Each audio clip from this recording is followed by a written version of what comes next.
பாரதிய ஜனதா கட்சியினுடைய பிரதமர் வேட்பாளராக நரேந்திர மோடி அறிவிக்கப்பட்ட காலத்தில் இருந்து தற்போது வரை இந்தியா முழுவதும் ஊடகங்களால் நரேந்திர மோடிக்கு அதிக அளவில் முக்கியத்துவம் கொடுக்கப்படுகிறது.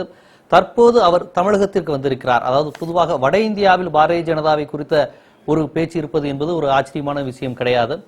தற்போது தமிழகத்திற்கு வந்திருக்கிறார், திருச்சிக்கு வந்திருக்கிறார். இந்த சூழ்நிலையில் ஊடகங்கள் எவ்வாறு பார்க்கின்றன, தமிழக மக்கள் நரேந்திர மோடியை எந்த அளவுக்கு ஏற்றுக்கொள்வார்கள், எப்படி பார்க்கிறார்கள் என்பது குறித்துதான் இன்றைய விவாதம் செல்ல இருக்கிறது.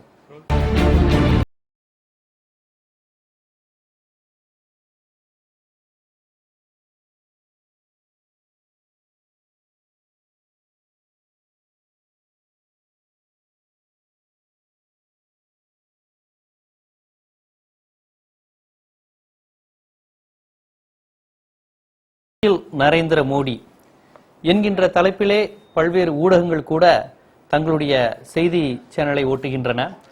திருச்சி என்பது பொதுவாக தமிழகத்தினுடைய ஒரு முக்கிய திருப்பு மையம், அரசியலாக இருக்கட்டும் பூகோள ரீதியாக இருக்கட்டும், அது ஒரு இதய பகுதி என்று சொல்வார்கள். இத்தகைய சூழ்நிலையில் பல திராவிட இயக்க பாரம்பரிய மாநாடுகள், மிகப்பெரிய திருப்பத்தை ஏற்படுத்திய பெரியாருடைய சொற்பொழிவுகள், இடதுசாரி சிந்தனையாளர்கள், நில உடைமைக்கு எதிரான புரட்சியாளர்கள், பல்வேறு பட்ட தலைவர்களை இந்த தமிழகத்திற்கு தந்த மண் தஞ்சை, திருச்சி போன்ற பகுதிதான்.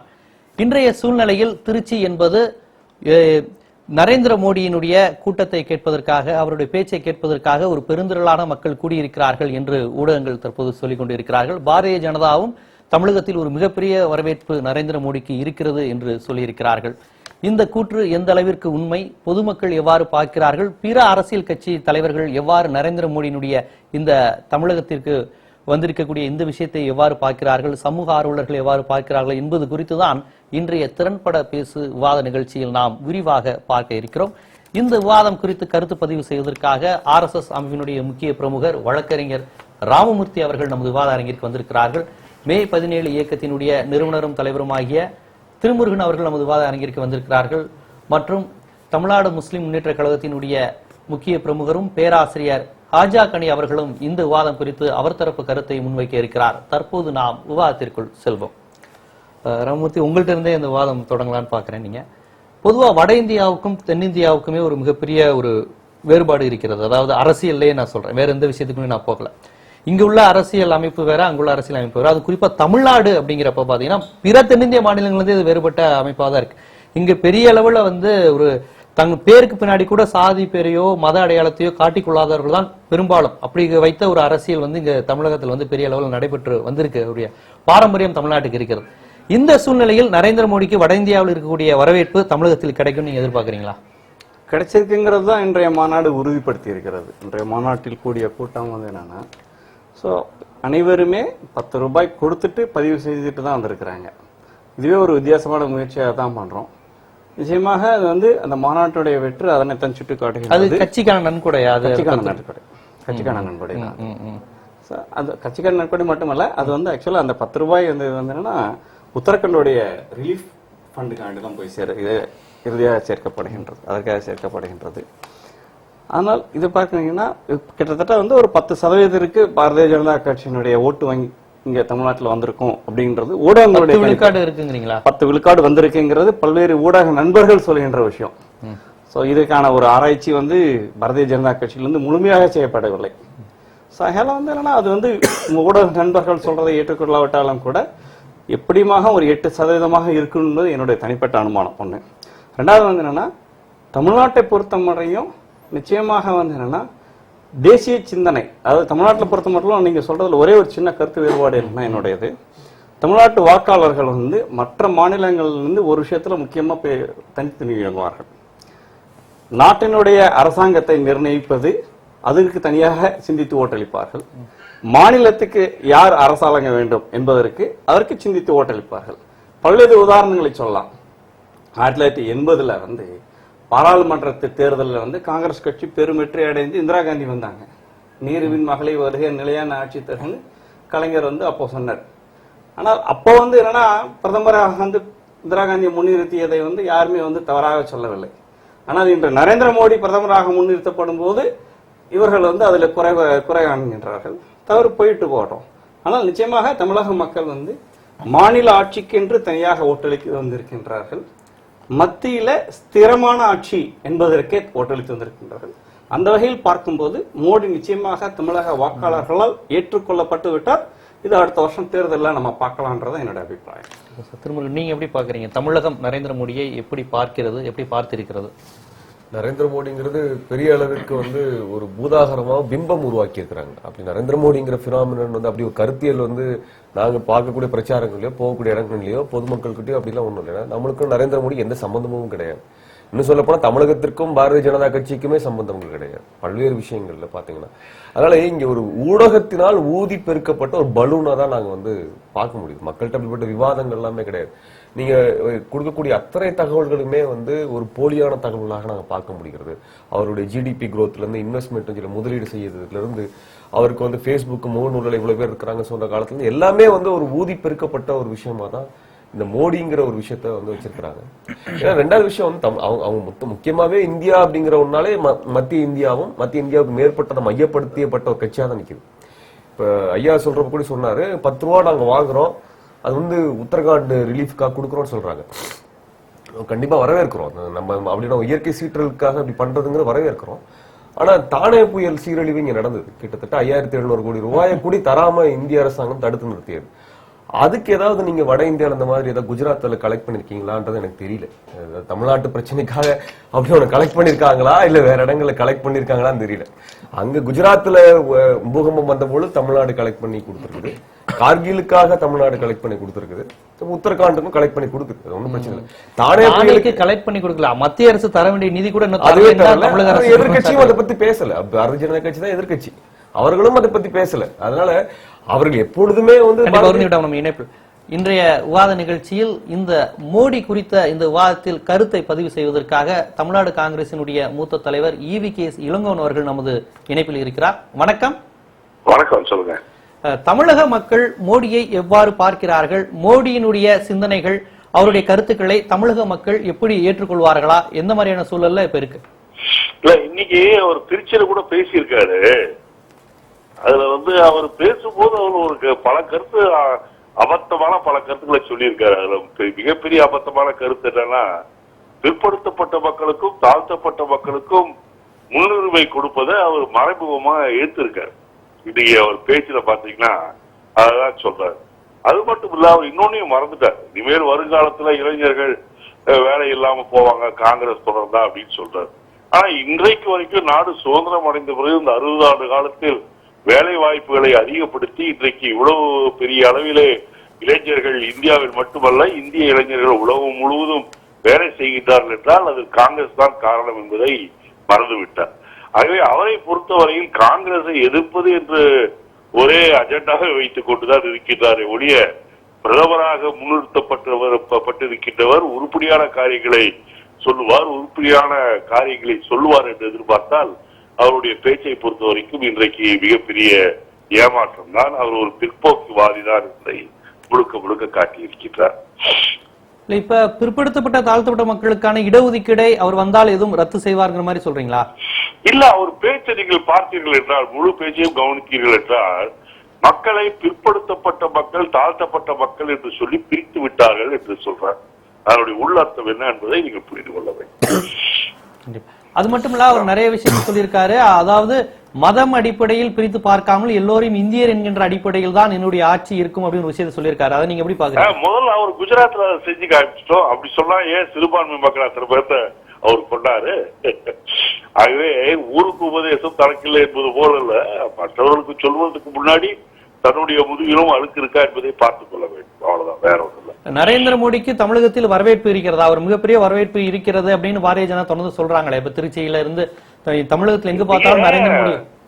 பஸ் ஸ்டாண்ட்ல யாரோ புதுசா சட்டையை கட்டியே கிழிச்சிட்டு இருந்தா கூட தான் கூட்டம் சேரும். அதனால கூட்டம் சேர்றதை வச்சுட்டு நம்ம பெரிய பாப்புலர் லீடர்னு சொல்ல முடியாது. கண்டிப்பா நம்ம இணைப்பில் கருத்தை பதிவு செய்வதற்கு மிக்க நன்றி. ரொம்ப நன்றி. சொல்லுங்க. அப்போ அதனால இந்த மாதிரியான ஒரு சூழல்ல மையப்படுத்தப்பட்ட ஒண்ணுதான் இருக்குது. அவர் சொல்றப்ப கூட சொல்லிக்கிறார், குஜராத்திகளும் தமிழர்களும் இணைந்து வாழ்கிறார்கள் அப்படின்னு. குஜராத்தை மையப்படுத்தி எல்லாமே பேசுறாரு. உத்தராஞ்சல்ல போனா கூட குஜராத்திகளை காப்பாற்றக்கூடிய பணியைத்தான் முன்னெடுத்தாருங்கிறதா. அது கிட்டத்தட்ட 15,000 பேர்த்த ஒரு 10 பஸ் வச்சு காப்பாத்தினதா 80 இன்னோவா கார்ல வந்து இன்னும் எல்லாத்தையும் காப்பாத்தினதால சொன்னாங்க. ஆக இப்படியான ஒரு ஓவர் ரியாக்டிவான ஒரு ஆர்வக்கோளாறான ஒரு பிரதமராகத்தான் வந்து ஒரு கேண்டிடேட்டா தான் அவங்க முன்னிறுத்திருக்கிறாங்க. அந்த ஆர்வக்கோளாறு எல்லா இடத்துலயுமே தெரியக்கூடிய விஷயங்களா தான் இருக்கிறது. அதனால தமிழகத்தை பொறுத்தவரை ஒரு மத துவேஷத்தை, அதாவது தமிழர்கள் அப்படிங்கிறவங்க வந்து வெறும் பண்பாடு ரீதி மட்டும் கிடையாது, அவங்க வந்து ஒரு நாகரிகம் அடைந்த சமூகம். சிவிலைசேஷன்ங்கிறது உலகத்தில் நாகரிகம் அடைந்த சமூகங்கள் நிறைய கிடையாது, எல்லாமே கிடையாது. சிந்து சமவெளி நாகரிகம் இருக்குது, எகிப்திய நாகரிகம் இருக்கிறது, மஞ்சளாற்று நாகரிகங்கள் இருக்கு. நாகரிகங்கள் இருக்கக்கூடியவங்களால என்ன அர்த்தம்னா அவங்களுக்கு வெறுப்பு, அந்த வன்மம், பிரிவு அப்படிங்கறத முன்னிறுத்தக்கூடிய எதையுமே அவங்க ஏத்துக்க மாட்டாங்க. இங்க வந்து ஏன் வந்து பெருசு அளவுக்கு வந்து இந்துத்துவ வெற்றி பெறலன்னா அதோட அடிப்படையா தான் இந்த மண்ணினுடைய நாகரிகம் என்பது எவரையுமே எந்த அடிப்படையிலுமே பிரிச்சு பார்க்காது. இன்னைக்கு பாத்தீங்கன்னா குஜராத்திகள் பெருமளவுக்கு இங்க தமிழ்நாட்டுல இருக்கிறாங்க அப்படின்னாலே அவங்களை அப்படியெல்லாம் வந்து அவங்க பிரிச்சு பார்க்காத ஒரு சமூகமா நின்னதுதான் அதனுடைய அடிப்படைக்கான காரணமா இருக்குது. ஆக எதையுமே அப்படி வன்மமாக பிரித்து பார்க்காத ஒரு நாகரிகம் அடைந்த ஒரு சமூகத்துல வந்து பேசும் பொழுது அந்த நாகரிக அளவிற்கு தன்னை உயர்த்து கொள்ளக்கூடிய முயற்சி வந்து பாரதிய ஜனதா கட்சிக்கு கடந்த காலத்துல இருந்து இன்னைக்கு வரைக்கும் கிடையாது. அதான் அதனுடைய இது. அது இனிமேல் சாத்தியமா அப்படிங்கிறது கிடையாது. மக்களை பிளவுபடுத்தக்கூடிய வார்த்தைகள் இருக்கு, கருத்து இருக்குங்கிறீங்களா? பேராசிரியர், நீங்க எப்படி பாத்தீங்க? அதாவது நீங்க விமர்சிக்கிறீங்க, ஆனா ஊடகங்கள் எல்லாமே நரேந்திர மோடிக்கு ஒரு முக்கியத்துவம் கொடுக்கறது வந்து நான் சொன்னதுங்களா உங்களுக்கே தெரியுது. குறிப்பாக ஆங்கில இதழ்களா இருக்கட்டும், சில தமிழ் நாளிதழ்கள், தினசரி இதழ்கள் கூட மிகவும் முக்கியத்துவம் கொடுக்குறாங்க நரேந்திர மோடியுடைய பேச்சுக்கும் அவருடைய செயல்பாடுகளுக்கும். அதை எப்படி பாக்குறீங்க? அதுக்கு என்ன காரணம் நினைக்கிறீங்க? அதாவது நரேந்திர மோடி அவர்கள் உறக்கத்துல உருண்டு படுத்தாருன்னா கூட பாகிஸ்தானுக்கு பயங்கர எச்சரிக்கையை விடுத்தாருன்னு எழுதுவதற்கு இங்கே ஊடகத்துல அவருடைய ஆட்கள் தயாரா இருக்கிறாங்க. இன்றைக்கு நரேந்திர மோடியுடைய முக்கியமான ஆயுதம் என்பது ஊடகமாக இருக்கின்றது. அந்த ஊடகம் வளர்க்கின்ற ஊகமாக இருக்கின்றது. இன்றைக்கு நான் அவர் பேச்சை கேட்டுட்டு தான் வந்தேன். திருச்சியில என்ன பேசினார்? அன்புக்குரிய தலைவர், காங்கிரஸ் கட்சியுடைய தலைவர் EVKS இளங்கோவன் அவர்கள் இங்கே சொன்னது மாதிரி சமூக நீதி கொள்கையை அவர் ஒரு தாக்குகிறார். தமிழ்நாட்டில் மட்டுமல்ல, இந்தியாவில் இருக்கின்ற அத்தனை கட்சிகளையும் ஒரு கோடு போட்டு பிரிச்சிடலாம். சமூக நீதிக்கு ஆதரவான கட்சிகள், எதிரான கட்சிகள் என்று. சமூக நீதிக்கு எதிரான ஒரு குரலை காங்கிரஸ் கட்சி மட்டுமல்ல, தமிழகம் என்பது சமூக நீதியின் களம்.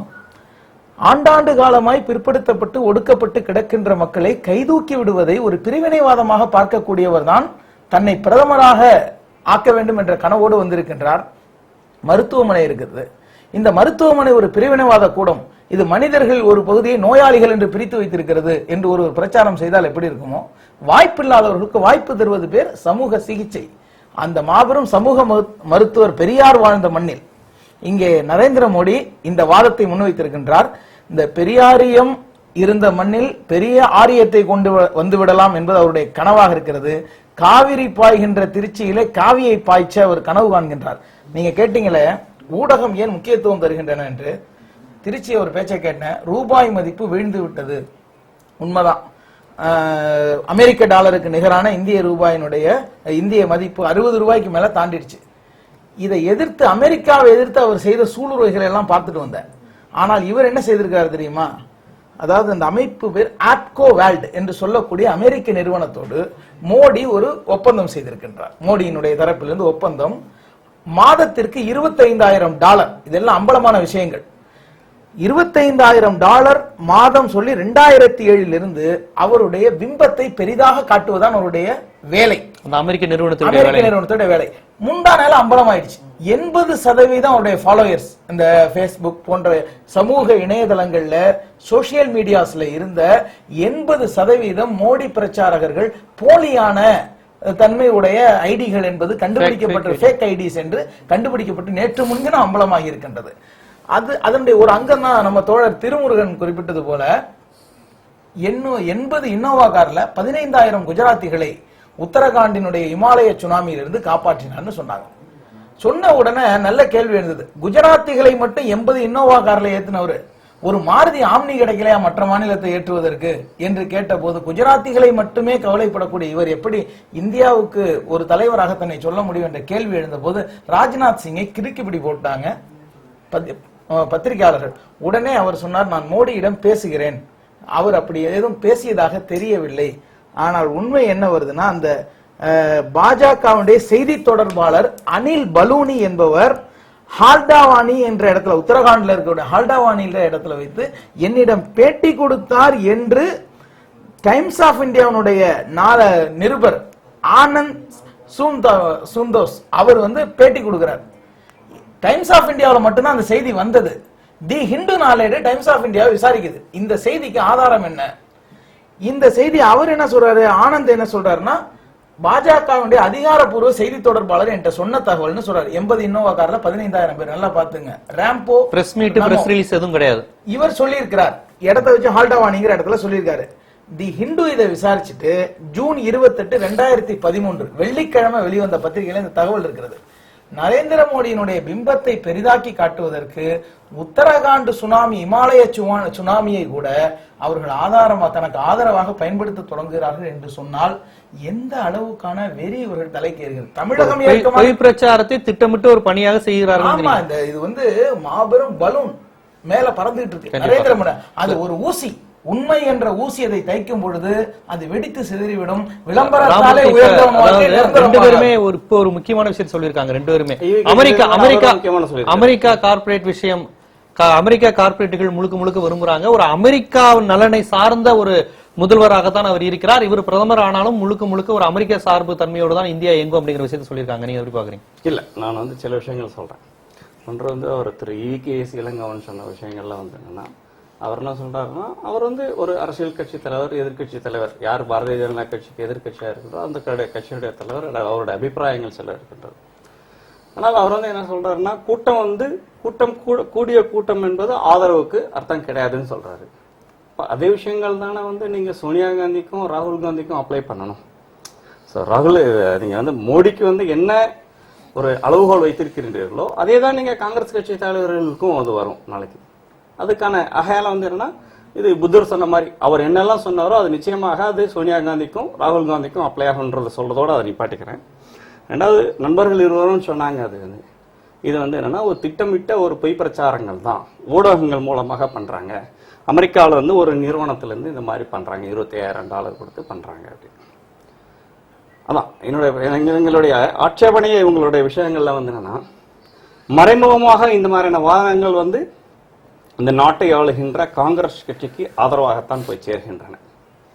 காங்கிரஸ் கட்சியை பற்றி எதிர்த்து இல்ல அவங்களுடைய இந்த மாதிரி பேசுற விஷயங்கள் எல்லாமே அது காங்கிரஸ் கட்சிக்கு ஆதரவாகத்தான் ஏன் போய் நிற்கின்றது என்றால், இந்த நாட்டுடைய முக்கியமான பிரச்சனை, அவர் நரேந்திர மோடி சொன்ன மாதிரி வந்து என்னன்னா, அவர் வந்து என்னன்னா மக்களை வந்து மத ரீதியாகவும் ஜாதி ரீதியாகவும் காங்கிரஸ் கட்சி பிளவுபடுத்துகிறது அப்படின்னு சொன்னா 60 ஆண்டு கால வரலாற்றில் அதுதான் உண்மை.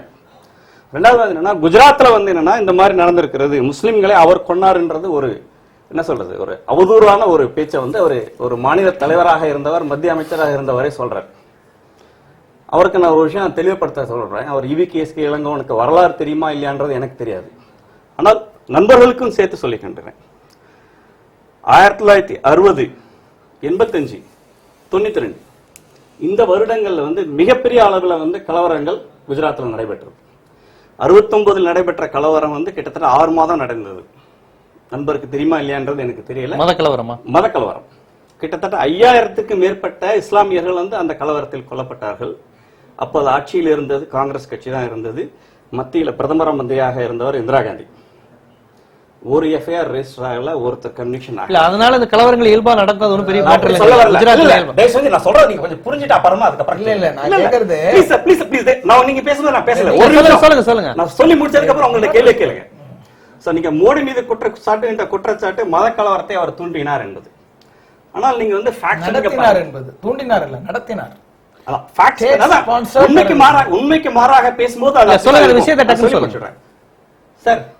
இது அந்த மாதிரி சொல்ற விஷயம் இல்ல, மன்னிக்கணும். அப்படியே பேசக்கூடாதுன்னு சொல்லிடுங்க, நான் நிப்பாட்டிக்கிறேன். அவங்க சில விஷயங்களை வச்சாங்க, நீ சொல்லுங்க. நவம்பர் 2001 தான் அவர் வந்து முதலமைச்சர் ஆகிறாங்க. முதலமைச்சர் ஆகும்போது அவர் எம்எல்ஏ ஆகல. ராஜ்கோட்ல நின்று அவர் எம்எல்ஏ ஆகி டிக்ளேர் ஆகும்போது தேதி வந்து February 26, 2002. 27 கலவரம். ஆனா ஆட்சிக்கு வந்து சில அதாவது அட்மிடி நிர்வாக அனுபவம் அவருக்கு வந்து கிட்டத்தட்ட 2 மாதங்கள் தான் ஆகுது. நண்பர் சொல்றாரு அவர் தான் கலவரத்தை நடத்தினார் என்று. 3 நாட்களில் அந்த கலவரம் அடக்கப்பட்டது. ஃபேக்ட்ஸ். இப்போ பாத்தீங்கன்னா இந்த 11 வருடங்கள்ல ஒரு கலவரம் கூட அங்க நடக்கல. கிட்டத்தட்ட 150 பேருக்கு மேல் தண்டிக்கப்பட்டுள்ளார்கள். பல பேர் எம்எல்ஏக்கள், எம்பிக்கள். அதுல முக்கியமான விஷயம் சொல்றது அவங்க எஃப்ஜான் ஜாக்ரி எம்பி பத்தின விஷயம் சொல்றாங்க. எஹ்சான் ஜாக்ரி எம்பியை வந்து கலவரத்துல வந்து கொன்னது வந்து காங்கிரஸ்காரர்கள்ன்றது நீதிமன்ற தீர்ப்பு. அதுல அந்த கூட்டத்தில் காங்கிரஸ்காரர்களும் இருந்தார்கள் என்பதுதான் வந்து நீதிமன்றத்தில் வந்த தீர்ப்பு. ஆக நீங்க வந்து என்னன்னா ஜஸ்டிஸ், அதாவது இன்றைக்கு ஏன் குஜராத்தில் வந்து இஸ்லாமியர் வாழ்கின்ற இஸ்லாமியர்கள், அதுவும் பெருவாரியாக போராக்கள், தாவூதி போராக்கள் உள்பட ஷியா, இந்த பிரிவினர்களுக்கு வந்து நிறைய பேர் வந்து ஏன் இன்னைக்கு வந்து பிஜேபியில வந்து ஓட்டு போடுறாங்க, அவர்கள் வந்து பார்க்கின்றார்கள். அது வந்து ஒருத்தர் வந்து ஜஃபர், அவரோட முழுமையான பேர் வந்து ஜஃபர்ங்கிறதா ஞாபகம் இருக்குது முழுமையான பேர். அவர் எழுதியிருக்காரு 69லயும் நான் அந்த கலவரத்தை பார்த்தேன், 2002லயும் கலவரத்தை பார்த்தேன். அவர் தான் லண்டன்ல போய் அந்த வழக்கையும் போட்டவர். இல்ல இந்த மாதிரி இருக்கும்போது வந்து இஸ்லாமியர்கள் அச்சுறுத்தல் இல்லைங்கிறீங்க. குஜராத்ல யார் செய்தார்களோ அவர்களுக்கு தண்டனை வழங்கப்பட்டுள்ளது. எந்த காங்கிரஸ் ஆட்சியில, எந்த காங்கிரஸ் ஏதாவது ஒரு காங்கிரஸ் ஆட்சியில 150 பேர் தண்டனைக்கு உள்ளாயிருக்கார்களா என்பது நீங்க சொல்லலாம். அழகிய கனவுகளை அடுக்கி சொல்றார். சமீபத்தில் ஒரு பில் ஒண்ணு பார்த்துட்டு வந்தேன். 4800 தொப்பிகளை நரேந்திர மோடி அவர்கள் சார்பில் வாங்கிய பில்லு. அதாவது குல்லாய்களை வாங்கி போட்டு விட்டதுனால முஸ்லீம் ஆயிட முடியாது, புர்கா போட்டுட்டு வந்துட்டா உடனே முஸ்லீம் ஆயிடும், இதெல்லாம் அடையாளம் கிடையாது. இது சத்பவன் யாத்திரை நடத்தினாரு, அங்கே பேச போனார் அத்வானி, போகும்போது அங்க காலில் விழுந்தாரா விழல, இங்கதான் இப்போ புதிதா விழுறாரு. இந்த அரசியல்லாம் ஒரு பக்கம் ஒதுக்கி வச்சு நண்பர் சொன்னார் அல்லவா, அது ஸ்டேட் ஸ்பான்சர் டெரரிசம் அல்ல, அவர் தான் அப்போ குழந்தைய வந்து உட்கார்றாரு, அன்று பிறந்த குழந்தைய போல வந்து உட்கார்ந்தார், இந்த அனுபவம் இல்லாததுனால நடந்து விட்டது, இவர் தண்டிக்க. மோடி எப்பொழுது பேசிய பேச்சுக்களை முதல்ல கவனிக்கணும். நியூட்டனின் விதியை கொண்டு வந்து சான்றாக்கினார். பழி தீர்த்துக் கொள்வதற்கு நீங்கள் அனுமதி அளியுங்கள் என்று சொன்னார். அந்த ஸ்ரீகுமாரில் இருந்து உயர் போலீஸ் அதிகாரிகள் வரைக்கும் பதிவு செய்த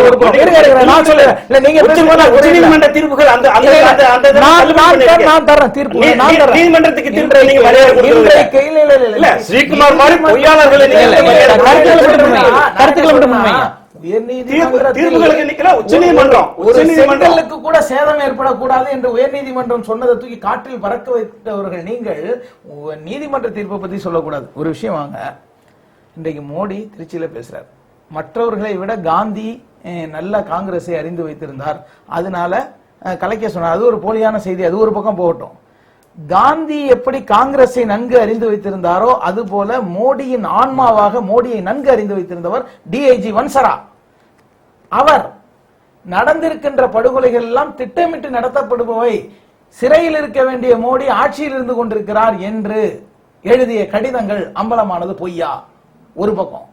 தெஹல்கா நிருபர்கள் போனார்கள், ஆய்வு மாணவர்கள் என்று சொன்னார்கள், அங்கே கொலையில் ஈடுபட்டவர்கள் எல்லாம் தன்னுடைய வாக்குமூலத்தை தந்தார்கள். நான் தான் கர்ப்பிணி வயிற்றை கிழித்தேன், கொளுத்தினேன், இவ்வாறு செய்யுமாறு எங்களுக்கு மோடி தரப்பில் இருந்து உத்தரவு வந்தது, பணம் தந்தார்கள்.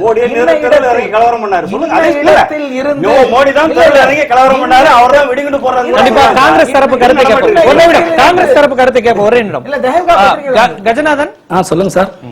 அந்த மோடிக்கு தமிழகத்தில் ஒரு மிகப்பெரிய வரவேற்பு இருக்கிறது என்பதை பாரதிய ஜனதா சொல்லிக் கொண்டிருக்கிறது. இந்த சூழ்நிலையில் காங்கிரஸ் கட்சிக்கு ஒரே மாற்று மோடி தான் என்கின்ற பிரச்சாரத்தையும் அவர்கள் செய்கிறார்கள். நீங்க எப்படி பாக்குறீங்க சார்? எப்படி காங்கிரஸ் கட்சிக்கு ஒரே எதிர்ப்பு மோடின்னு சொல்ல முடியும்? இவங்க ஆள்றதே 3 மாநிலத்துல. இன்றைக்கு காங்கிரஸ் கட்சி 14 மாநிலத்தில் ஆளுது. இன்னைக்கு அவர் தமிழகம் வந்திருக்காருன்னா தமிழகத்துல எந்த ஓட் பேங்க் அவர் பிரிக்க போறாரு? இன்றைக்கு அது கொண்டு வரப்பட்ட கூட்டம் சார். 8 விழுக்காடு வாக்கு தமிழகத்தில் இருக்கிறது என்று அவங்க சொல்றாங்களே. பாரதிய ஜனதா இதுவே என்ன சொல்லலாம், ஒவ்வொரு காலகட்டத்தில் ஒவ்வொரு தலைமை வந்து காங்கிரஸ்க்கு எதிராக வந்திருக்கு, அந்த தலைமைகள்லாம் காணாம போன வரலாறு தான் அதிகமா இருக்கு.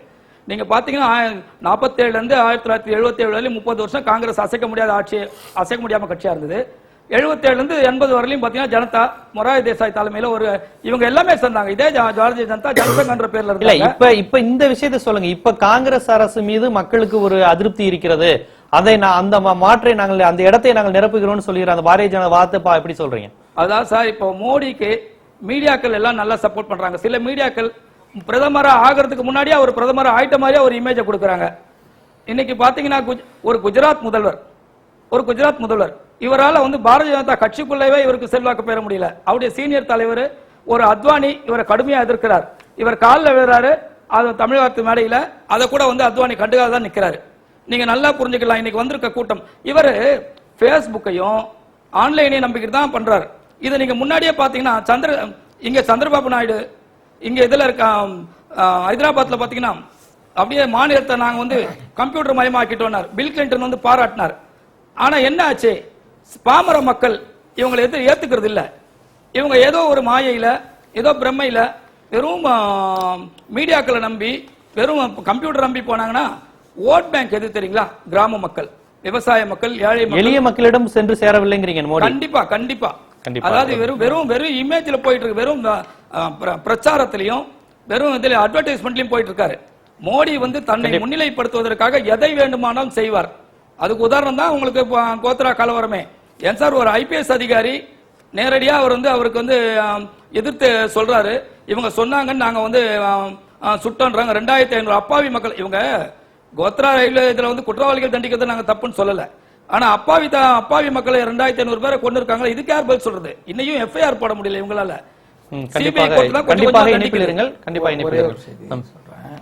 அதாவது தோழர் சொன்னதோட தொடர்ச்சியா சொல்றேன். நாங்க 150 பேரை தண்டிருக்கிறோம். மாயா பென் கொத்தனானின்னு சொல்லக்கூடிய கல்வி அமைச்சர், பெண் அமைச்சர், அவங்க அமைப்புல இருக்கிறாங்க.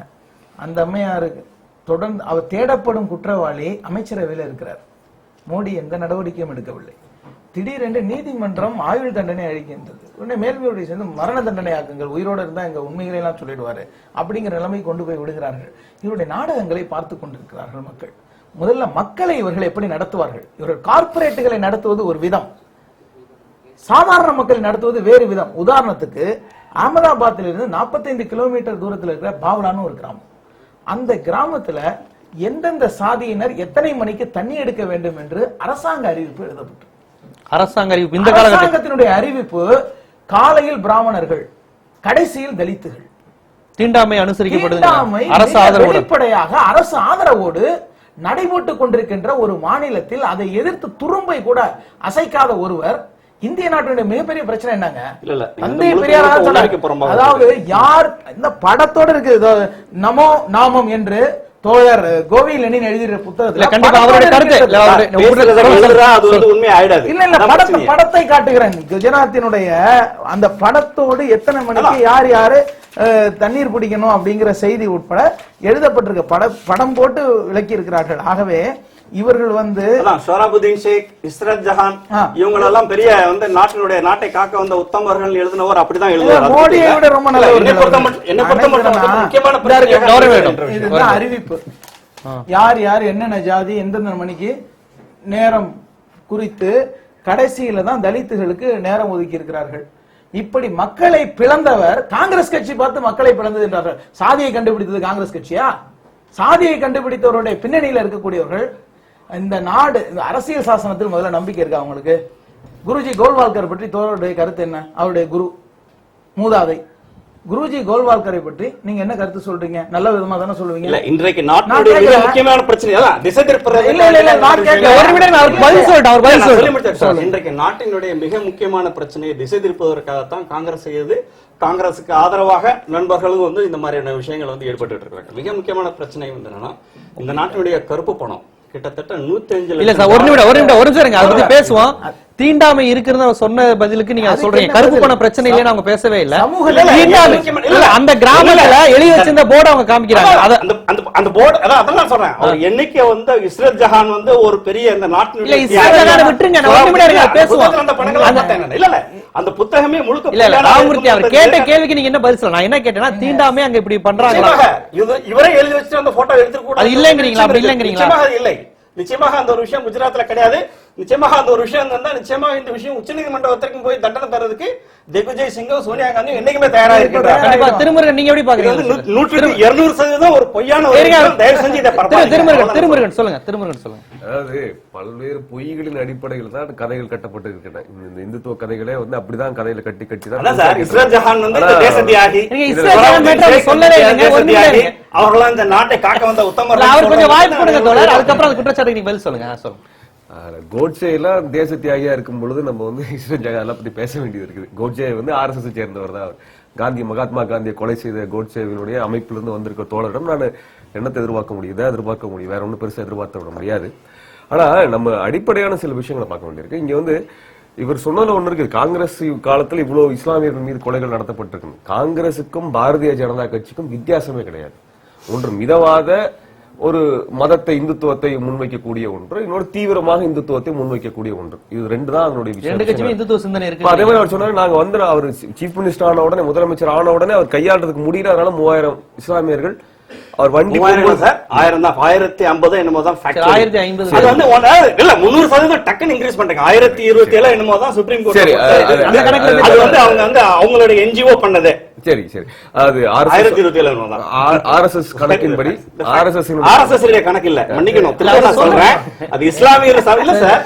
ஃபிகர் தப்பா சொல்லும்போது நம்ம சொல்லுங்க, அவர் ஒத்துக்கிட்டார் சொல்ல கூட கிடையாது. அவர் வேற சில விஷயங்கள் சொல்றாரு. ஒருத்தர் இருந்தாலும் ஒருத்தர் கொலைதான். அது வந்து நம்ம வந்து மாத்துக்கு சொல்ல யாருமே நியாயப்படுத்த முடியாது. அது வந்து ஏதோ வண்டி போகும்போது குறுக்க விழுந்த நாய் மாதிரி அவங்க செத்து போயிட்டாங்க. அதான் நரேந்திர மோடி சொன்ன விஷயம். பப்பி நாய்க்குட்டி வந்து வண்டி ஓடும்போது குறுக்க விழுந்து செத்து போச்சு அப்படின்னு சொல்ற மாதிரி. நாளைக்கு ஒரு பிரைம் மினிஸ்டர் ஆனார்னா குஜராத்துக்கு 1027 பேர் சொன்ன மாதிரி 25 மாநிலத்துக்கு சேர்த்தோம்னா ஒரு 25,000 பேர் இப்படி நாய்க்குட்டி மாதிரி குறுக்க விழுந்து செத்தாலும் வர்றதுக்கான வாய்ப்புகள் நிறைய இருக்கக்கூடிய ஒரு சூழல் தான் இருக்கு. இப்ப நம்ம தெளிவா பேச வேண்டிய விஷயம் ஒண்ணுதான். இங்க நீங்க இஸ்லாமியர்கள் வேறு, தமிழர்கள் வேறு அப்படின்லாம் தமிழ்நாட்டுல நிலையெல்லாம் கிடையாது. எல்லாருமே பண்பாட்டியல் ரீதி, மொழி ரீதியில ஒன்றாக இருக்கக்கூடிய ஒரு சமூகமா தான் இருக்கு. ரெண்டையும் பிரிச்சு பார்த்து ஒரு விஷயத்த பேசக்கூடிய இடத்துல நம்ம கிடையாது, தெளிவா கிடையாது. அதுக்குள்ள அவங்களுக்கு இடமே கிடையாது. அதுல வந்து அதுல எந்த விதமான ஒரு தெளிவின்மை எல்லாம் தமிழ் சமூகத்துக்கு கிடையவே கிடையாது. இத்தனை ஆண்டு காலம் அவர்கள் இருந்த காலத்திலே அப்படியான ஒன்று இங்க வரவே கிடையாது. ஆனால் எங்களுடைய கேள்வி என்னன்னா, அவர்களுடைய கொள்கைக்கும் காங்கிரசினுடைய கொள்கைக்கும் என்ன வித்தியாசம் இருக்கிறது? நீங்க வந்து முல்லை பெரியார் பிரச்சனை வந்த பொழுது பாரதிய ஜனதா கட்சி யார் பக்கம் நின்னுது? தமிழர்கள் பக்கம் நிக்கல. ஒகேனக்கல் பிரச்சனை வந்த பொழுதும் யார் பக்கமும் நிக்கல. காவிரி பிரச்சனையில வந்து இங்க இத்தனை மீனவர்கள், இத்தனை விவசாயிகளுக்கு பிரச்சனை வந்த பொழுது தற்கொலை செய்து கொண்ட எதுவுமே இல்லை. தமிழர் நலன் பிரச்சனையில் இரண்டு கட்சியும் ஒரே மாதிரி பேசுறேன். இது மாதிரி கூடங்குளம் பிரச்சனை என்ன பண்ணாங்க? அதே தான் நின்று இருந்தாங்க. எல்லா இடத்துலயுமே தமிழர்கள் பிரச்சனையில எதிராக நின்று இருந்தாங்க. தமிழீழத்துல படுகொலை நடந்த போது 1.5 லட்சம் பேர் படுகொலை நடந்த பொழுது பாரதிய ஜனதா கட்சியினுடைய இந்திய தேசிய மாநாடு வந்து நடந்தது. அப்பொழுது இதை பற்றியான அறிக்கை சொல்லுங்கன்னப்ப அவங்க எதையுமே பேசல. எந்த இடத்துலயுமே அவங்க மௌனமா நின்று அந்த படுகொலையை அங்கீகரித்த ஒரு கட்சியை தான் நின்றுட்டு. அதுவும் மட்டுமல்லாமல் சாஞ்சிக்கு கொண்டு வந்து கூட்டிட்டு வந்து நிறுத்தினதுல இருந்து எல்லாரும் கண்டிப்பா அதே புள்ளியில இருங்க. ஒரு சிறிய இடைவெளிக்கு அப்புறம் தொடர்ந்து இதே பேசும். நமது இந்த மோடி குறித்த விவாதம் சிறுபான்மையினர் பிரச்சனை, தமிழர் நலன் என்று எந்த பிரச்சனை எடுத்தாலும் காங்கிரஸ் பிஜேபி இரண்டும் ஒரே முகமாக தான் இருக்கிறது. ஆனால் நரேந்திர மோடியின் ஒரு தீவிரவாத தன்மை இருக்கிறது என்கின்ற கருத்துக்களை முன்வைத்துக் கொண்டு இருக்கிறார்கள். ஒரு சிறிய இடைவெளிக்கு பிறகு இது குறித்து மீண்டும் திறன்பட பேசுவோம்.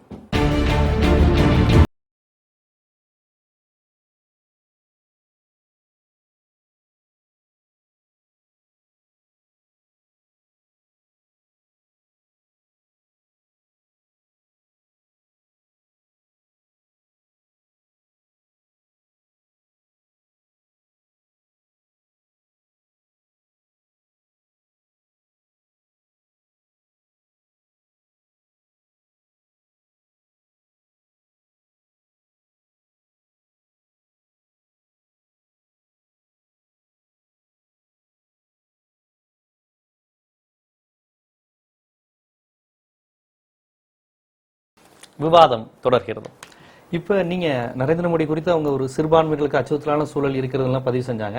இப்ப திருச்சிக்கு அவர் வர்றப்ப இன்று அவர் பேசிக்கிட்டு இருக்கிறதுக்கு முன்னாடி ஒரு 4-5 நாட்களுக்கு முன்னாடி இருந்தே சிறுபான்மை கல்லூரிகளுக்கெல்லாம் அவங்க வந்து விடுமுறை விட சொல்லியிருக்காங்க.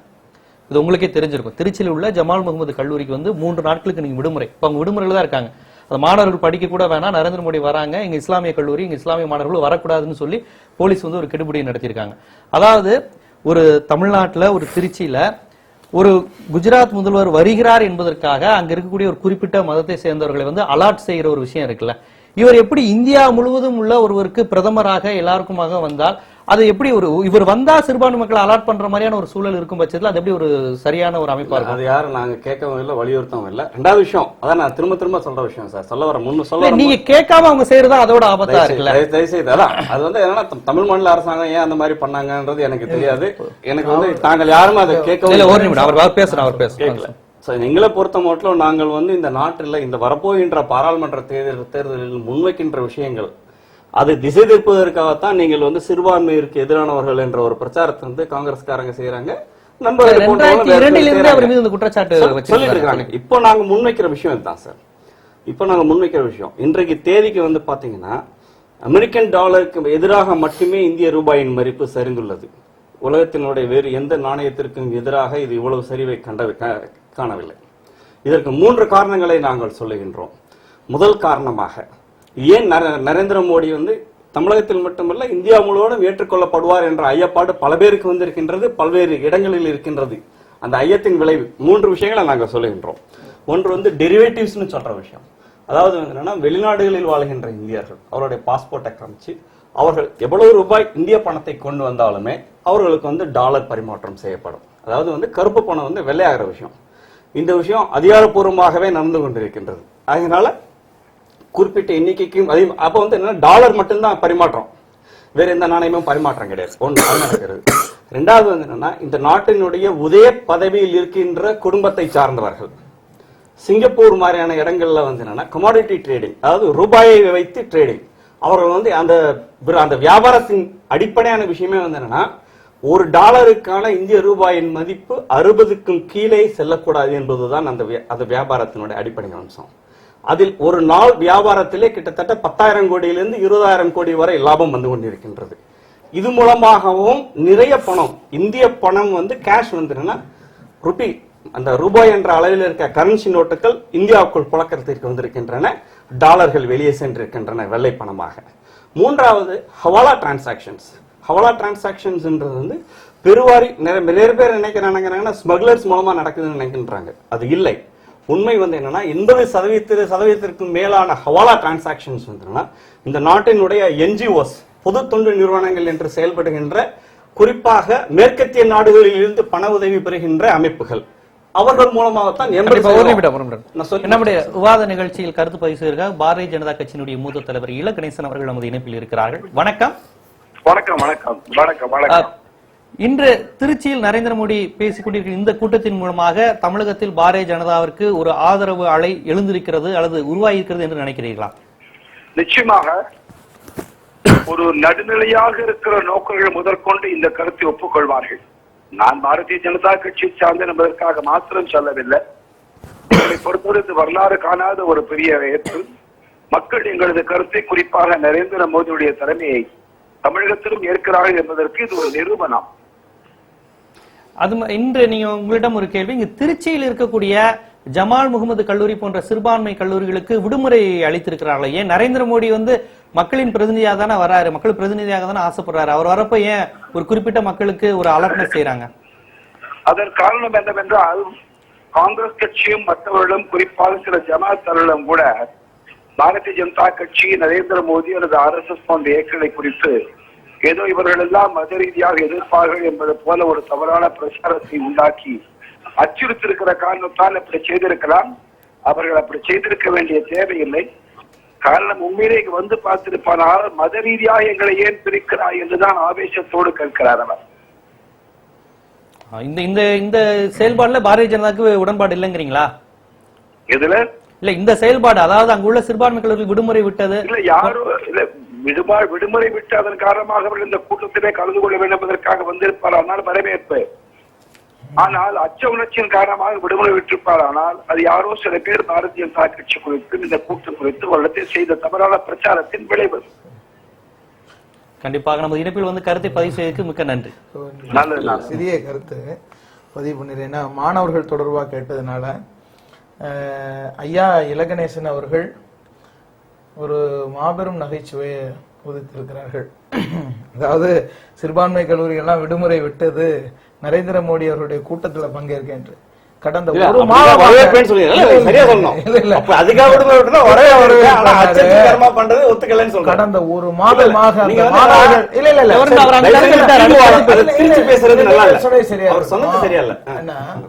ஒரு மாதமாக அந்த மாணவர்கள் படுகின்ற அவதிகள் என் காதுகளுக்கு வந்து கொண்டிருக்கின்றன. திருச்சி ஜமால் முகமது கல்லூரி, ஜமால் முகமது அவர்கள் மகாத்மா காந்தி அவர்கள் லண்டன் வட்டமேஜை மாநாடு போனதற்கு எழுதப்படாத காசோலையை தந்தவர், கண்ணியமிகு காகிதமில்லத்தை அழைத்து வந்த போது அவ்வளவு புகழ்பெற்றவர், தேச தொண்டரின் பெயரால் இயங்குகிற கல்லூரி. அங்கே வேறுபாடுகளே கிடையாது. அனைத்து மதத்தினரும் தன்னை ஜமாலியன் என்று அழைத்துக் கொள்வார்கள்.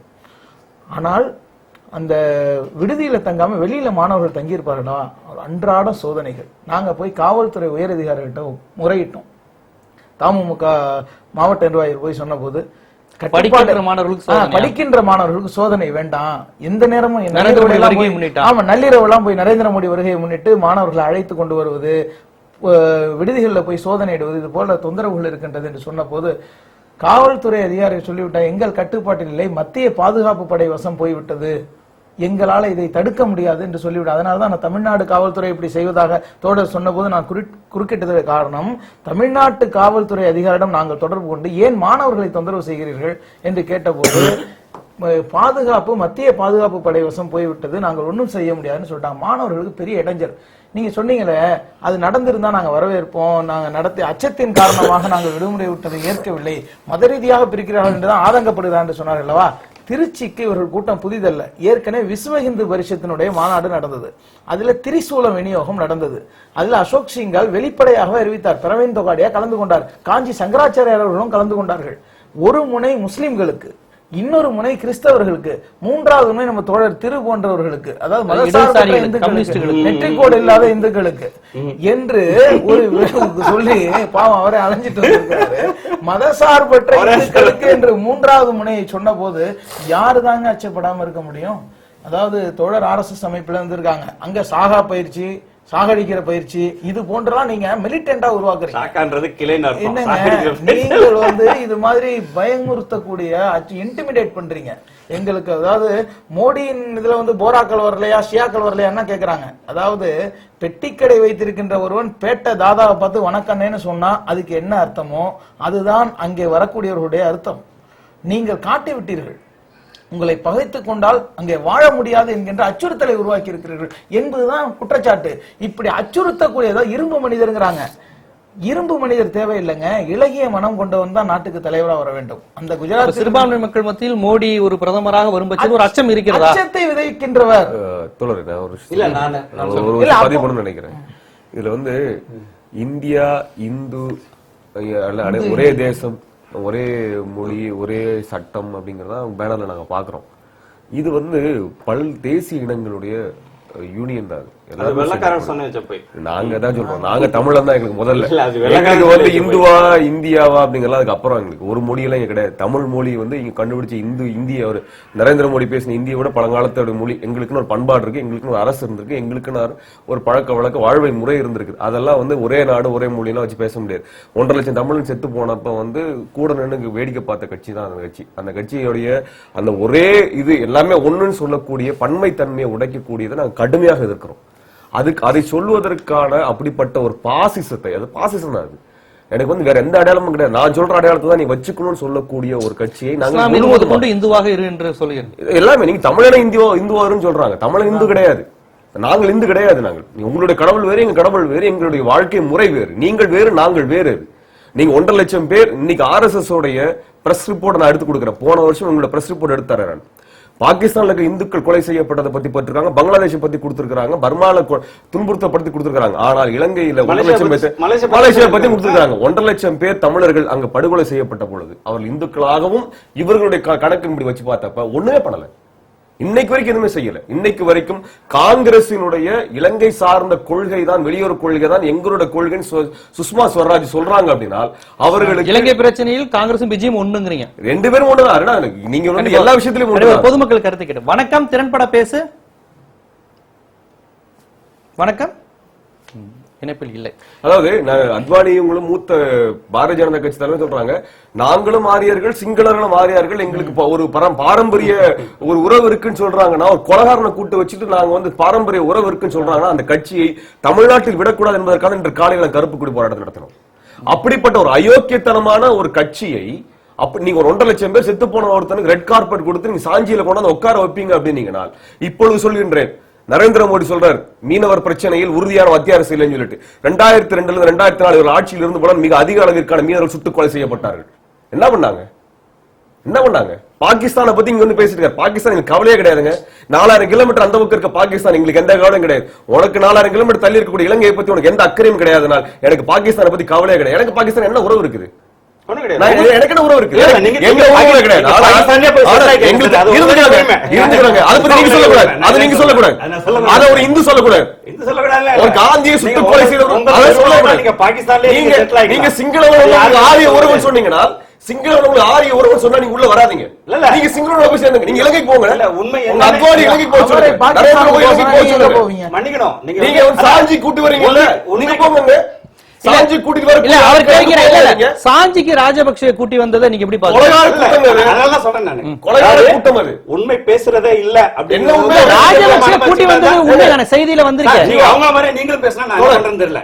வைகோயா அவர்கள் இங்க இருந்து மத்திய பிரதேச வரைக்கும் போனாங்கல்ல, நீங்க என்ன மாநிலத்துக்கு வெளியே நிக்க வச்சீங்கல்ல, நீங்க 3 நாள் நிக்க வச்சீங்கல்ல, ஜனநாயகவாதியா இருந்தா உள்ள விட்டு கருப்பு காமிச்சு சொல்லிருக்கணும்ல, வெளியே நிக்க வச்சு ரோட்ல நிக்க வச்சு கூட்டம் தான் இது. அப்படின்னா இந்தியாவில் இருக்கக்கூடிய ஒருத்தன் கருப்பு கொடி காட்டுவதற்கு அனுமதி இல்லை, ஜனநாயகம் கிடையாது. எங்கேயோ ஒரு கொலைகாரம் 1.5 லட்சம் பேருக்கு கொலை பண்ணி மரியாதை தருவேன்னா, தமிழ்நாட்டுக்குள்ளார பாரதிய ஜனதா கட்சியை நாங்கள் காங்கிரஸ் எவ்வளவு தூரம் எதிர்க்கிறோமோ அதே மூர்க்கத்துடன் அதே கோபத்துடன் நாங்களும் எதிர்ப்போம்.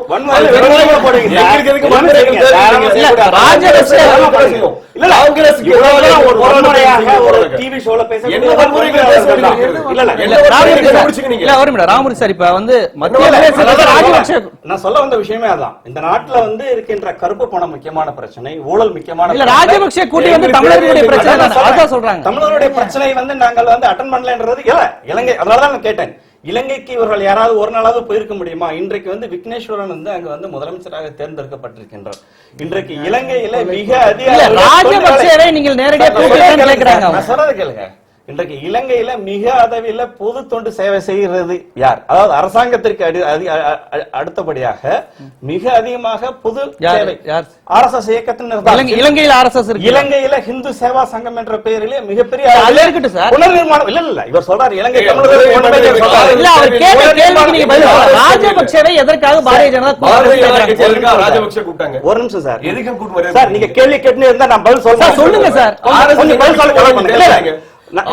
பிச்சை பத்தி எங்களுக்கு தேவையில்லைங்க. எங்கள் தமிழர்கள் எங்களை பத்தி நிறுத்துக்கிறது எங்களுக்கு ராஜபக்சேவோட சேர்ந்து நிக்கிறாங்க. RS உள்ள விடுறான், எங்களையே உள்ள விட மாட்டேங்கிறான், உங்களையே உள்ள விடுறான்னா நீங்க கைகோத்து நிக்கிறீங்க. அதான் அடிப்படையான விஷயம். நீங்க இலங்கை தமிழர்கள்ட்ட கேட்கணும். இலங்கை தமிழர்கள்ட்ட கேளுங்க.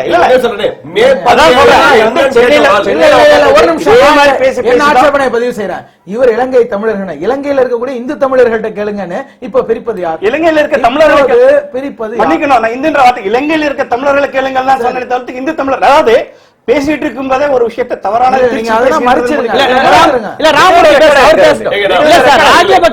நரேந்திர மோடி ஒரே ஒரு கேள்வி இருக்கு ஜீவா. ராஜபக்சே கூட்டு வந்து இந்தியாவில் பாரத ரத்னா அவார்டு கொடுக்கணும், அந்த விருதை தரணும் சுப்பிரமணிய சாமி பாரதிய ஜனதா கட்சியில இருக்கு. அவர்களுடைய யோக்கியதை அதுதான். ஒரு கொலைகாரனை நாங்கள் அங்கீகரிப்போம், கொலைகாரன் தான் எங்களுடைய பிரதிநிதியாக முன்னிறுத்துவோம் என்பதை நீங்க நரேந்திர மோடியாக இருந்தாலும் சரி, சுப்பிரமணிய சாமியாக இருந்தாலும் சரி, ராஜபக்சேவாக இருந்தாலும் சரி, அவர்கள் ரெட் கார்பெட் கூட கொடுப்பாங்க.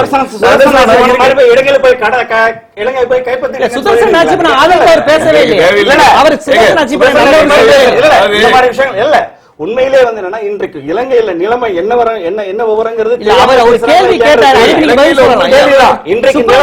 ராஜபக்சேவை நல்ல பாரத ரத்னா கொடுக்க வேண்டிய சுப்பிரமணிய சாமி ஏன் பாரதிய ஜனதா சேர்த்து ஒரு விஷயம்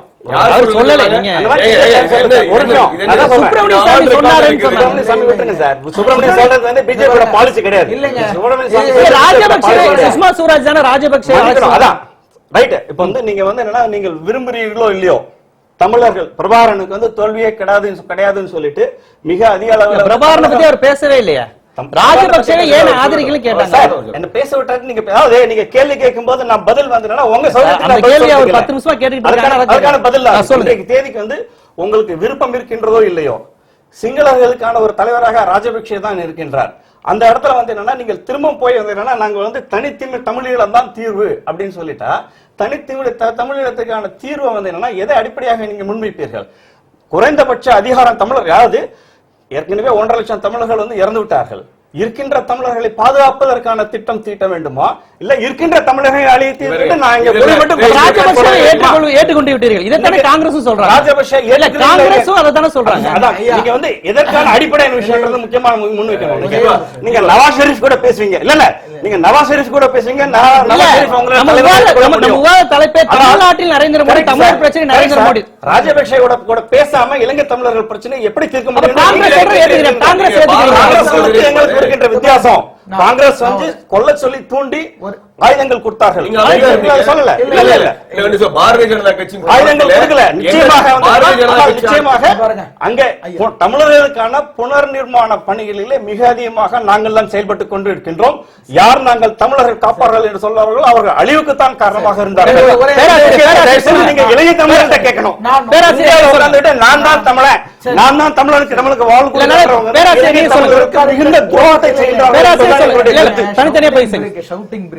ஒரே ஒரு செய்தி சொல்றேன்.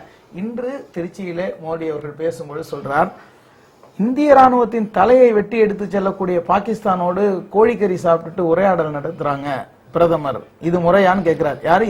பாகிஸ்தான் அதிபரோடு பேசியது சரியான்னு கேட்கிறாங்க. அதை நியாயப்படுத்தும் வகையில தோழர் பேசுறான். ஒரு நாட்டின் அதிபரோடு தானே பேச முடியும். அவன் என்னதான் படுகொலை செய்திருந்தாலும் அந்த நாட்டில் இருக்கக்கூடிய நம்மவர்களை பாதுகாக்க அதிபரோடு தான் பேச வேண்டும் என்று சொல்கிறீர்களே, நீங்கள் மனசாட்சியோடு மக்களின் கண்ணை பார்த்து சொல்லுங்கள். நீங்கள் ராஜபக்சேயை வரவேற்றது, அவரை அழைத்து வந்தது தமிழர்களை பாதுகாத்து கொள்ளுங்கள், அவர்களுக்கு எதுவும் தொந்தரவு செய்யாதீர்கள் என்று சொல்வதற்காக நீங்கள் கூட்டு வந்தீர்கள். நீங்கள் மக்களின் கண்களை பார்த்து உண்மையை பேசுங்கள். ராஜபக்சேயை நீங்கள் அழைத்ததுடைய காரணம் தமிழர் பாதுகாப்பு. கண்டிப்பா கஜநாதன்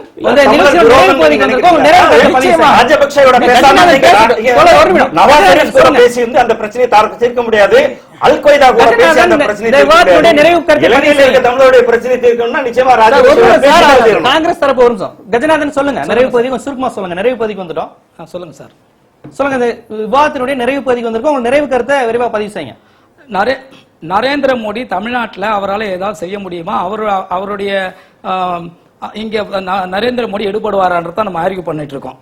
அப்படி வாதம் பண்ணும்போது இங்கே நரேந்திர மோடியை பொறுத்தவரையிலும் மிகப்பெரிய பொய்க்காரர், மிகப்பெரிய கொலையாளி என்பதை தான் எல்லாருமே இப்போ பதிவு செய்துட்டு இருக்காங்க. பிஜேபியை பொறுத்தவரையிலும் கொலையாளிகளையும் மக்களை சிறுபான்மையினரையும் இஸ்லாமியர்களையும் கிறிஸ்தவர்களையும் கொல்லக்கூடியவர்களை தான் முன்னிலைப்படுத்துகிறார்களே தவிர வேறு யாரையும் முன்னிலைப்படுத்துவதில்லை. அதேபடி இப்ப பாருங்க, திருச்சியில பேசுறாரு, மிகப்பெரிய பொய்ய சொல்றாரு. வாஜ்பாய் பிரதமராக இருந்த காலத்துல இலங்கை கச்சத்தீவு பகுதியில் மீனவர்கள் கொல்லப்படலையா, மீனவர்கள் யாரும் தாக்கப்படுவதில்லை என்று சொல்றார். நான் சொல்றேன், நானும் ஒரு மீனவன். அந்த கச்சத்தீவு பகுதியில அதிகமா கொலை நடந்ததும் அதிகமா துப்பாக்கியால் சுட்டு தள்ளப்பட்டதும் வாஜ்பாய் ஆட்சியில். நன்றி. திருமுருகன், உங்களுடைய நிறைவு கருத்து சுருக்கமா பதிவு சொல்லுங்க. நிறைவு பதிவு. பாரதிய ஜனதா கட்சிக்கும் காங்கிரஸுக்கும் எந்த வகையிலும் வித்தியாசம் கிடையாது, வேறுபாடு கிடையாது. அவர்கள் கூட சொல்றாங்க, நாங்க ராஜபக்சே உட்கார்ந்து பேச தமிழர் பிரச்சனை தீர்ப்போம்னாலே அடிப்படை முட்டாள்தனம் தான் அது தெரியுது. கொலைகாரனிடம் உட்கார்ந்து பேசுறதுங்கிறது இடம் வந்ததுக்கு பிறகு அவரிடத்துல பேசுவதற்கு எங்களுக்கு எதுவுமே கிடையாது. சுப்பிரமணிய சாமி தமிழர் விரோதமான அனைத்து நிலைகளும் செஞ்சவர் தான். அவரை உள்ள வச்சுட்டு தான் அவங்க உட்கார்ந்து இருக்கிறாங்க. இன்னைக்கு வரைக்கும் தமிழர் பிரச்சனை சார்பு எந்த இடத்துலயுமே தெளிவான முடிவை, கொள்கையை அவங்க அறிவிக்கவில்லை. எதிர்க்கட்சியாக இருந்த பொழுதே கூட இலங்கை அரசாங்கத்திற்கு ஆதரவான நிலைப்பாட்டை எடுத்து பேசிய ஒரு கட்சி ஆட்சிக்கு வந்த பிறகு ஒற்றை தன்மையுடன் எல்லாரும் ஒரே மாதிரி இருக்கணும்னு சொல்லி தேசிய இனங்களுடைய பிரச்சனைகள்ல இருந்து எல்லாத்திலும் தமிழர் நலன் பாதிக்கப்படும். கண்டிப்பா நிறைவு கருத்து கொஞ்சம் சுருக்கமா பதிவு செய்யுங்க. நிறைவு பதிவு வந்துட்டோம். ஒரே ஒரு முக்கியமான விஷயம், இந்த நாட்டுடைய மிக முக்கியமான பிரச்சனை கருப்பு பணம், ஊழல், தீவிரவாதம், இந்த மாதிரியான விஷயங்களை தீர்ப்பதற்கு நரேந்திர மோடி தேவை என்ற முடிவுக்கு தமிழக மக்கள் வந்துவிட்டார்கள் என்பதை திருச்சி. இன்றைய திறன்பட பேசு விவாத நிகழ்ச்சியில் தமிழகத்தில் நரேந்திர மோடி என்கின்ற தலைப்பில் தான் விவாதம் நடைபெற்றது. தமிழர் நலன் பிரச்சனையில் காங்கிரசும் பாரதிய ஜனதாவும் ஒரே நிலைப்பாடை தான் எடுத்திருக்கின்றன. ஆளும் கட்சியான காங்கிரஸ் எடுத்த அதே நிலைப்பாடை தான் எதிர்கட்சியாக இருந்த பாரதிய ஜனதாவும் தமிழர் நலனுக்கு எதிராக எடுத்தது என்பதை இங்கு வந்திருந்த விருந்தினர்கள் பதிவு செய்தார்கள். ஆனால் பாரதிய ஜனதா தரப்பிலோ நரேந்திர மோடி ஊழலை ஒழித்து விடுவார், வளர்ச்சியை பெருக்கி விடுவார் என்கின்ற கருத்தை அவர் முன்வைத்தார்.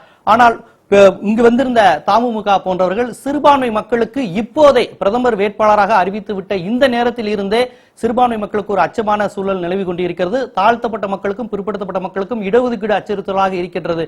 இது போன்ற சமயங்களில் நரேந்திர மோடி பிரதமராக வருவது தமிழகத்துக்கு ஒரு பேர் ஆபத்தாகவே இருக்கும் என்கின்ற கருத்தையும் அவர்கள் இங்கு பதிவு செய்தார்கள். இது தவிர்த்து பொதுவாக தமிழகத்தினுடைய வரலாறு தெரிந்த அனைவருக்கும் நரேந்திர மோடியினுடைய வருகையும் தமிழகத்தினுடைய பாரம்பரியத்தையும் உணர்ந்து இது தமிழக மக்கள் ஏற்றுக்கொள்வாரா என்பது நூலறிவு கற்ற அனைவருக்குமே தெரியும். மீண்டும் ஒரு திறன்பட பேசு விவாத நிகழ்ச்சியில் சந்திக்கும் வரை உங்களிடமிருந்து விடைபெறுவது ஜீவ சகாப்தன்.